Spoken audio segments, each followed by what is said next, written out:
Oi, pessoal! Então, hoje nós vamos ter uma aula sobre esboço de curvas, baseado no material da seção 4.5 do livro do Stuart. E esse material, de fato, é sobre esboço de curvas que são gráficos de funções. Ok. Bom, então o que a gente vai começar discutindo aqui é um guia básico para esboçar gráficos de uma função. Então, vamos supor que a gente esteja de posse de y igual a f de x uma função, e aí a análise, o guia, se divide em análise de ordem 0, a análise de ordem 1 e a análise de ordem 2. A análise de ordem 0 é aquela que não envolve derivar a função. É aquilo que a gente pode deduzir apenas conhecendo a expressão da função sem calcular derivadas algumas. Então, começamos a análise de ordem 0 identificando o domínio da função. Então, isso é útil, a gente saber quais são os pontos da reta, os números reais, que a gente tem que excluir, porque a função não está definida naqueles valores. Depois, é útil para efeitos de fixar escalas do esboço, a gente identificar as interseções do gráfico com os eixos coordenados. Então, esses são os pontos da forma 0, f de 0. Essa interseção com o eixo y, que é única, porque senão não é gráfico, senão não satisfaz o teste da reta vertical.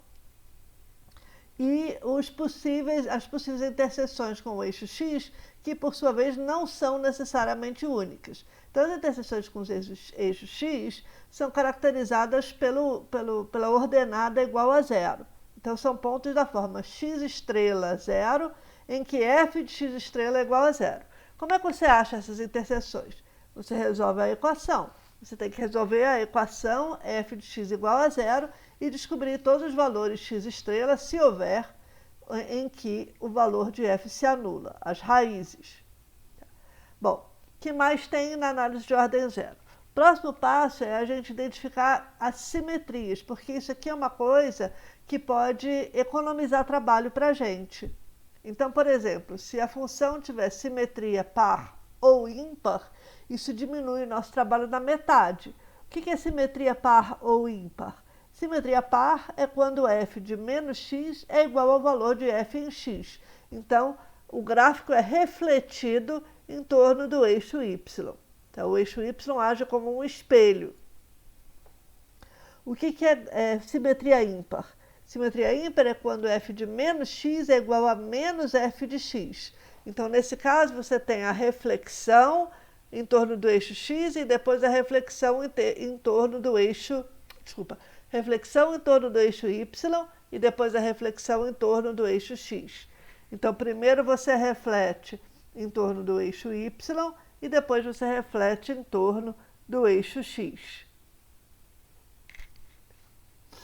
Bem, o que é periodicidade? Periodicidade é quando os valores da função se repetem de um tanto em tanto, que é o período. Esse tanto em tanto é justamente o período. Ou seja, a gente expressa isso dizendo que existe um número p, de modo que f de x mais p é igual a f de x para todos os x's no domínio da função f. Então, o crítico aqui é que tem que ser para todos os x's no domínio de f. Então, não basta você achar dois pontos com o mesmo valor de função. Não, a função inteira, os valores todos têm que se repetir de período em período. Tá? Então, em que medida que essas simetrias ajudam a gente? Bom, a simetria par e ímpar faz com que baste você esboçar o gráfico para x, por exemplo, positivo, e aí depois você conclui qual é o gráfico para x negativo. Você reflete esse gráfico em torno do eixo y, se a função for par, você reflete em torno do eixo y e em seguida em torno do eixo x, se a função for ímpar. A periodicidade significa que basta você esboçar o gráfico dentro de um período e depois sair repetindo aquela curva em todos os outros períodos. Bom, o último item na análise de ordem 0 é o cálculo das assíntotas. É a identificação das assíntotas do gráfico. Então, lembra, é o gráfico que tem a assíntota. A assíntota é uma reta, é um objeto geométrico. Então, o objeto geométrico aqui é o gráfico, que é a curva. O que é uma assíntota? Que tipos de assíntotas tem? Tem as horizontais, as verticais e as oblíquas. Então, a assíntota horizontal é uma reta horizontal e, portanto, é uma reta de equação y igual a constante, do qual o gráfico se aproxima. E a única maneira do gráfico se aproximar de uma reta horizontal é que o limite no infinito, seja em mais infinito, seja em menos infinito, dos valores da função seja aquela constante. Lembrando que você pode ter duas retas das assíntotas horizontais diferentes em mais infinito e em menos infinito. Isso também é permitido. Né? Bem, e o que é uma assíntota vertical? É uma reta vertical, portanto, é uma reta x igual a constante, é uma reta que é paralela ao eixo y, tá? Do qual o gráfico se aproxima. Então, essa reta, para ser uma assíntota vertical, você precisa ter que os valores da função f de x se aproximem de infinito quando x se aproxima de a. Então, exemplos. Os valores de f de x, quando x tende a pela direita, tendem a mais infinito, e os valores quando x tendem a pela esquerda, tendem a menos infinito. Então, esse é um tipo de assíntota vertical. X igual a será a assíntota vertical. Então, você pode ter uma assíntota vertical em que, de ambos os lados, a função se aproxime de mais infinito, de ambos os lados, os valores da função tendam a menos infinito, não é se aproximem não, é tendam a mais infinito ou menos infinito, ou de um lado a função tende a mais infinito, os valores, e de outro lado os valores tendem a menos infinito. Tudo isso leva a uma assíntota vertical. Observe que se você tiver um limite lateral finito e o outro limite lateral é infinito, ainda assim aquela reta vertical vai ser uma assíntota vertical. Tá? Isso é importante enfatizar. Mesmo que a sua função, quando x tende a 1, pela direita, ela tende a 0 e pela esquerda ela tende a mais infinito, o limite é mais infinito, x igual a 1 vai ser uma assíntota vertical. O que é uma assíntota oblíqua? A assíntota oblíqua é uma reta que não é nem horizontal e nem vertical. Então, é uma reta de equação y igual a ax mais b. E é uma reta da qual o gráfico está se aproximando. Como é que isso pode acontecer? Isso só pode acontecer no infinito novamente. Então, isso só pode acontecer se o limite de f de x menos ax mais b, quando x vai para mais infinito, se esse limite for zero, ou quando x vai para menos infinito, se esse limite for zero. Então, nós vamos encontrar instâncias de assíntotas oblíquas ao longo desta aula. Vamos continuar agora com a análise de ordem 1. A análise de ordem 1 é aquela que envolve calcular uma derivada, é a análise da derivada da função f. Então, a análise de ordem 1 tem duas partes. Primeiro, identificar os intervalos de crescimento e decrescimento da função, ou seja, quando é que o gráfico vai para cima e quando é que o gráfico vai para baixo. Bem, isso é feito analisando o sinal da derivada f'. Então, calcula-se a derivada de f e analisa-se onde é que essa derivada é positiva e onde essa derivada é negativa.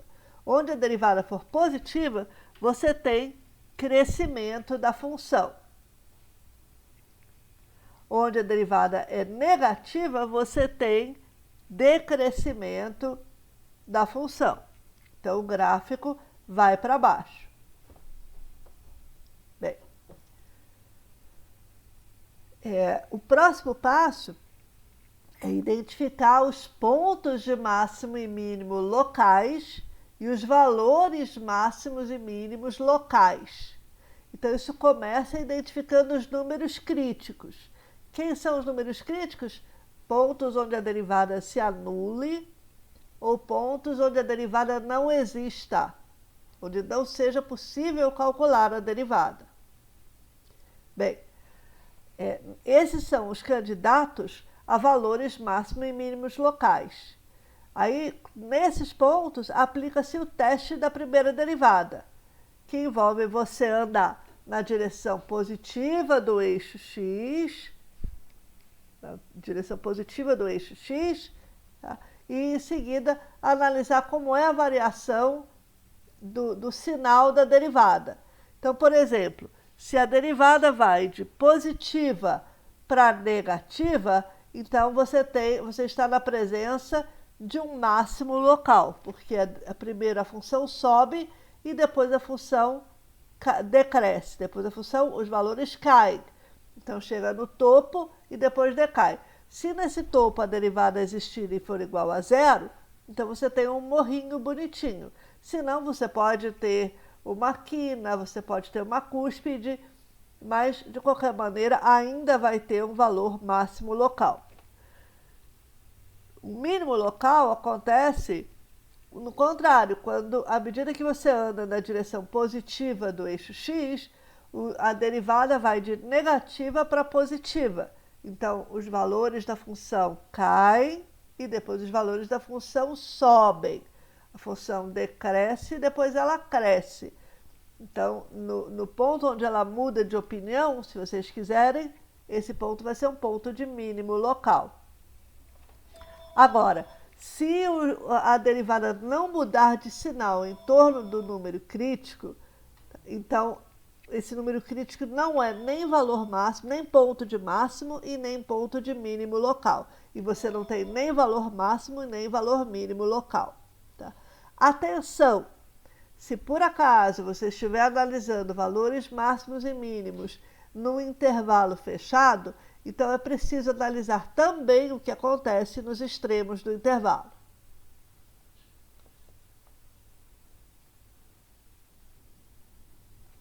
Bem, a penúltima etapa é a análise de ordem 2. Então, é a análise que envolve a segunda derivada da função.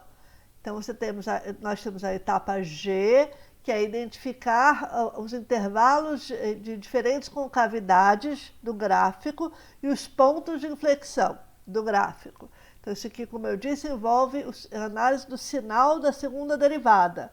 Onde o sinal da segunda derivada for positivo, a concavidade é para cima. É a concavidade de y igual a x quadrado. Onde o sinal da segunda derivada for negativo, a concavidade é para baixo e, portanto, é a concavidade de y igual a menos x ao quadrado.